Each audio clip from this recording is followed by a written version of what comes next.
প্ৰথম কথাটো হৈ গ'ল নিৰ্বাচন একেবাৰে সমাগত।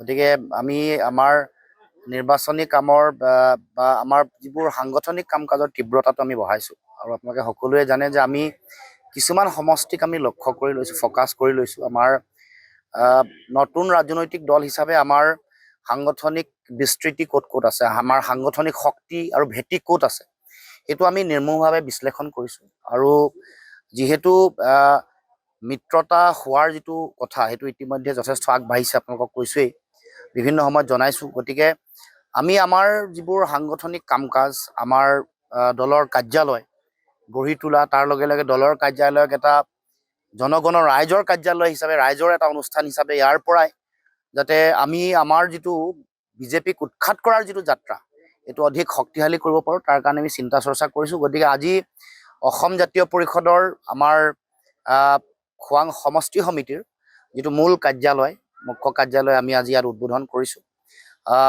ইয়াত আমাৰ সকলো দলৰ নেতা কৰ্মকৰ্তাসকল আজি উপস্থিত হৈছেহি। আমি মূল লক্ষ্যটো এইটোৱে লৈছোঁ যে আমি বিজেপিক উৎখাত কৰাৰ যিখন সংগ্ৰাম, এই সংগ্ৰামত আমি আমাৰ ফালৰ পৰা ইতিমধ্যে আমি ঘোষণা কৰিছোঁ যে অসম জাতীয় পৰিষদে সৰ্বোচ্চ উজাৰি যুঁজিব। এটা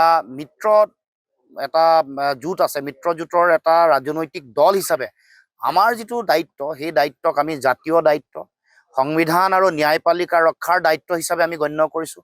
অসমৰ জাতীয় সংকট মৰীক্ষণ কৰা বা জাতীয় সংকটৰ শুভ উত্তৰণৰ এটা দায়িত্ব হিচাপে আমি গ্ৰহণ কৰিছোঁ। সেইকাৰণে আজিৰ এই শুভ উদ্বোধনী অনুষ্ঠানত আমি খোৱাংবাসী ৰাইজৰ সকলোৰে আশীষ বিচাৰিছোঁ। আৰু এই কাৰ্যালয় এইটো আমাৰ নিজৰ দলীয় কাৰ্যালয় নহয়, এয়া জনগণৰ কাৰ্যালয়।